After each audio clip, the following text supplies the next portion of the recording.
नई दिल्ली। भारत सरकार ने देश में विदेशियों के प्रवेश, ठहरने और बाहर निकलने को नियंत्रित करने के उद्देश्य से इमिग्रेशन एंड फॉरेनर्स बिल 2025 को लोकसभा में पारित कर दिया है। इस नए विधेयक का उद्देश्य न केवल अवैध आव्रजन पर रोक लगाना है, बल्कि मौजूदा कानूनों में व्याप्त जटिलताओं को दूर कर एक सुव्यवस्थित प्रणाली स्थापित करना भी है।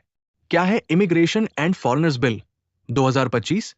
इमिग्रेशन एंड फॉरेनर्स बिल 2025 उन विदेशियों के लिए नए नियम और प्रावधान निर्धारित करता है जो भारत में प्रवेश करना चाहते हैं या पहले से ही यहां रह रहे हैं। ये कानून वीजा आवश्यकताओं, विदेशियों के पंजीकरण, पासपोर्ट और यात्रा संबंधी अन्य दस्तावेजों को नियंत्रित करता है। केंद्रीय गृह मंत्री अमित शाह ने लोकसभा में इस बिल पर चर्चा के दौरान कहा कि इमिग्रेशन केवल एक प्रशासनिक मुद्दा नहीं है, बल्कि ये राष्ट्रीय सुरक्षा, आर्थिक विकास और आंतरिक स्थिरता से भी जुड़ा हुआ है। उन्होंने स्पष्ट किया कि भारत में प्रवेश करने वाले प्रत्येक व्यक्ति की कड़ी निगरानी की जाएगी और जो लोग राष्ट्रीय सुरक्षा के लिए खतरा पैदा कर सकते हैं, उन्हें देश में प्रवेश की अनुमति नहीं दी जाएगी। अमित शाह ने कहा कि भारत कोई धर्मशाला नहीं है जहां कोई भी आकर बस सकता है। बिल से क्या होंगे प्रमुख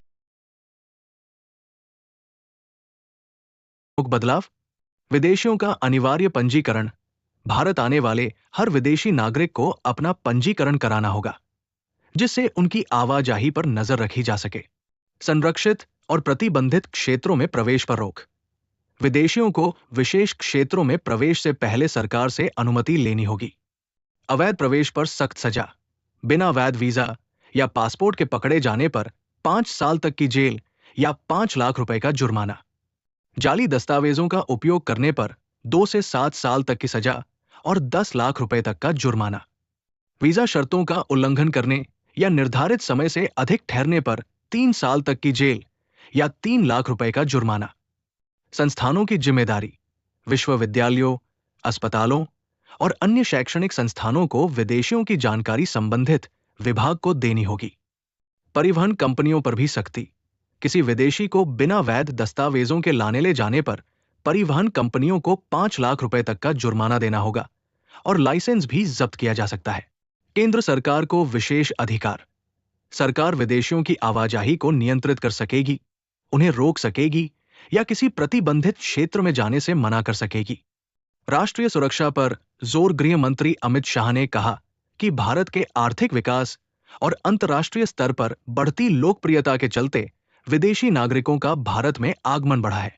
हालांकि कुछ लोग गलत इरादों से भारत में प्रवेश करने की कोशिश करते हैं।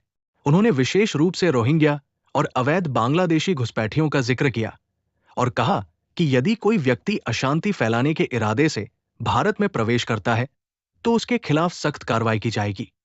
क्या होगा अवैध प्रवासियों का भविष्य? इस नए कानून के तहत सरकार को अवैध प्रवासियों को चिन्हित करने, गिरफ्तार करने और निष्कासित करने के व्यापक अधिकार दिए गए हैं।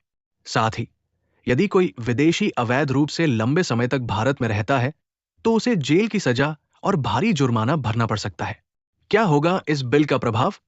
अवैध आव्रजन पर रोक। ये कानून अवैध रूप से भारत में प्रवेश करने वालों के लिए सख्त नियम लागू करेगा। राष्ट्रीय सुरक्षा को मजबूती। आतंकी गतिविधियों या अन्य गैरकानूनी कार्यों को अंजाम देने के लिए भारत में घुसपैठ करने वालों पर सख्त निगरानी रखी जाएगी। विनियमित आप्रवासन। विदेशी नागरिकों के लिए प्रवेश और ठहरने की एक व्यवस्थित प्रक्रिया लागू की जाएगी। परिवहन और संस्थानों की जवाबदेही। अब विदेशी नागरिकों को सेवाएं देने से पहले सभी एजेंसियों को उनकी कानूनी स्थिति का सत्यापन करना अनिवार्य होगा। क्या विपक्ष ने जताई आपत्ति? इस बिल को लेकर विपक्षी दलों ने भी अपनी आपत्ति दर्ज कराई। कुछ दलों ने कहा कि इस कानून से उन लोगों को परेशानी हो सकती है जो वैध रूप से भारत में रह रहे हैं लेकिन आवश्यक दस्तावेज नहीं रख पाए हैं। वहीं कुछ दलों ने आरोप लगाया कि ये कानून अवैध घुसपैठियों को चिन्हित करने के नाम पर विशेष समुदायों को निशाना बना सकता है। Immigration and foreigners bill 2025 Bharat में विदेशी नागरिकों की उपस्थिति को अधिक पारदर्शी और संगठित बनाने की दिशा में एक बड़ा कदम है। ये कानून राष्ट्र की सुरक्षा और संप्रभुता की रक्षा के लिए आवश्यक सुधारों को लागू करेगा। हालांकि ये भी सुनिश्चित करने की आवश्यकता होगी कि इसका दुरुपयोग न हो और विदेशियों के साथ निष्पक्ष व्यवहार किया जाए। Daily Hunt.